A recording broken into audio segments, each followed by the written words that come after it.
It's Stacy with Pluck Coaching.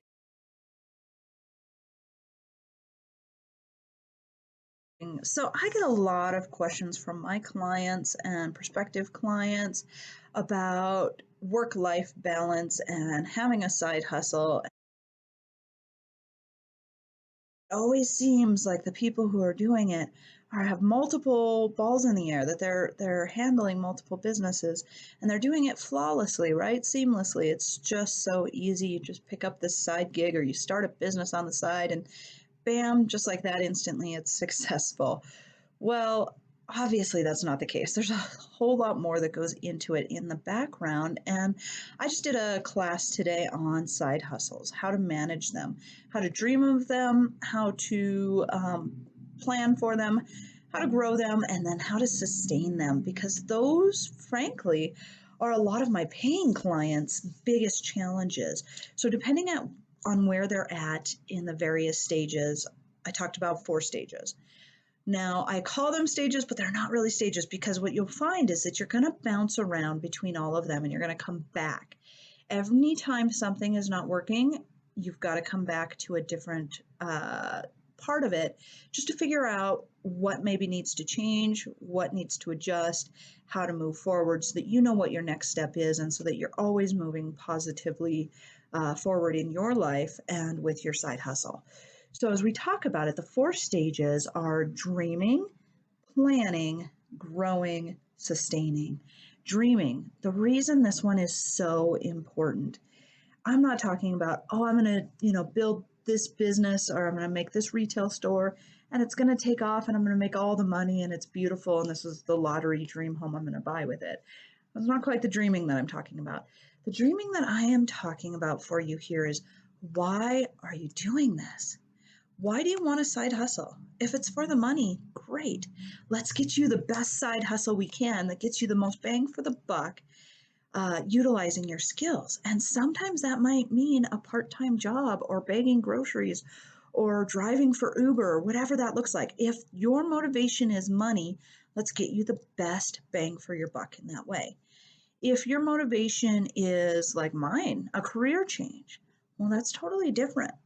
That might look much like mine, that you're willing to draw this out over a few years. You're willing to build a business slow and steady, step by step, with the investments that it takes to build a strong foundation to have a long lasting business take off in a few years from there. If you're just really passionate about a particular thing or item and you're flux with time and money, by all means, go do it. If you've always wanted to open a restaurant, go ahead. If you've got the money and the time to do it, do it. Knowing why you're getting into this, why are you tackling a side hustle? Why are you bringing more onto your plate than what you're already doing is critical. And making sure as you review that why that there aren't other ways to get there. If your why is primarily money, make sure there's not a way to get there in your full-time day job. Make sure there's not a way of getting there by selling, clothes that are sitting in your closet or other things. There might be multiple ways to get to your why. But dreaming through it, really understanding, honing down, and really getting to know why you want to do what it is you're doing. For example, for me, I wanted something that I could go into business for. And trust me, coaching was not the first one I looked at. Coaching was probably the 4th or 5th as I was digging through it and having that conversation with myself that I figured out that's how I can use my skills. That's the skill set, and that's what energizes me. And those are the services that I want to provide to the people around me. It was a long process. It was a months-long process of sussing out what I wanted and why I wanted it to get to Pluck Coaching and what it has become today. The next stage, planning. Now, I don't mean that first you have to dream and then you have to plan and then you grow. A lot of these things you're going to be doing simultaneously, but planning is critical. Planning and knowing what you're going to do, how you're going to react given any given circumstance is critical. So I get a lot of clients who say, I'm throwing money at this, or I want to try that, or what do you know about marketing, or what do you know about advertising? And I always just give them a blank stare and they're like, oh crap, I'm gonna have to figure this out myself. The reality is that for every business, it looks different. Yeah, we could come up with a business consulting plan that says on average you should do about this, but it's garbage when it comes to a side hustle or a small business. The planning stage for you is critical. What works? What is your life like? Your life is different than my life. Do you have kids? Do you have a husband? Do you have a job that is demanding of your schedule after hours, or are you pretty well clock in, clock out, and the hours on weekends and nights are yours to do with whatever, however you would like? The scenario is different, and that's why the plan is going to be different. Just like no two restaurant business plans are going to look the same. A plan for McDonald's opening and growing is going to be different than a local mom and pop breakfast joint. The plan for your business has to be unique to yours, and you need to have given it some thought. And when I say give it some thought, I don't mean have it laid out perfectly. I am still not done with my like 40-page business plan for Pluck that a lot of these grants want me to have, because every time I look at it, it changes. It has shifted. It is evolving as my business does. And that's part of the point. It's going to be a flexible document. That's why we put it in Word. Make sure that your planning stage is a place that you come back to. No matter how successful, and especially when you're struggling, come back to the planning stage, come back to the dream stage.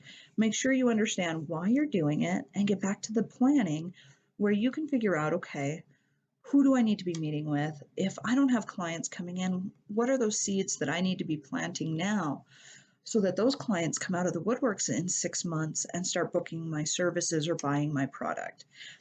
Figuring out what that looks like, what your plan is. What's my plan for when I have too many clients? Great, good problem to have. It does happen to people. What happens when I get overbooked or I'm overscheduled? Or what happens when this little side hustle that was supposed to be 5 hours, 10 hours, 20 hours a week turns into, for me, an 80-hour a week job, and I quit my 80-hour a week job to do this? What are the boundaries that you're setting up for yourself? Having a plan for that. What does that look like? How do I know if something's working, and how do I know if I need to readdress it and come back and look at it? Growing stage, this is the doing. And there's no better way to do it than to jump right in, both feet. If you are going to be a professional coach, you have to say, I'm a professional coach. And that means even before your first paying client. If you are going to provide another type of service on the internet, say you want to be an executive assistant as a side hustle, you are going to need to say, I'm an executive assistant and here are the services I provide. It doesn't matter if you've never done it before. You have to be able to be confident in what you're offering and the services that you're providing to take that step forward, because it's a chicken and the egg scenario. You can't get clients without saying, this is what I do and this is the service I provide. And you can't sell those services without getting clients. So you kind of just have to move forward. Now, I'm not saying you lie. I'm not saying that you fake it or do any of that kind of stuff. Don't fake credentials. Don't pretend to have a credential that you don't have. But use what you do have to say, in my case, I said, hey, I'm a professional coach. When people would ask, oh, what's your experience? How long have you been doing it? I just kind of laugh and say, it's something I've just kind of started, but here's my experience in my professional career advising executives and elected officials. Figure out how that ties in, because I'm guessing if it's a side hustle or if it's a business that you're building, you have some sort of skill set that you're bringing to the table. So make sure you're highlighting that and focusing on that.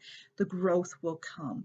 You will learn, you will make some mistakes, but you will learn and you will grow from that. And your clientele will be grateful, because what they're buying are your services. What they're buying are your products, what you are able to give them. And so don't discredit that. Don't cut yourself out at the knees just because they might be the first client. Make sure you're out there, make sure that you're being public, and make sure you're being honest with yourself and with them, and get the job done. That's what you're selling. The sustaining. So the fourth phase is sustaining. And that's where I get a lot of my clients where they've built a business or they've built a side hustle or they have this MLM thing going on and they just need some clarity. They need some help figuring out how to keep it all in control and keep them from working 90 to 100 hours every week. They wanted it to be easy. They wanted it to be simple. And that is when I remind my clients, why are you doing this? If the why is solid, then I'm asking them, what was your plan? What was your plan? And if you didn't have a plan for when you got overwhelmed, now's the time to make one. Let's go back to that planning stage and let's rewrite the code a little bit.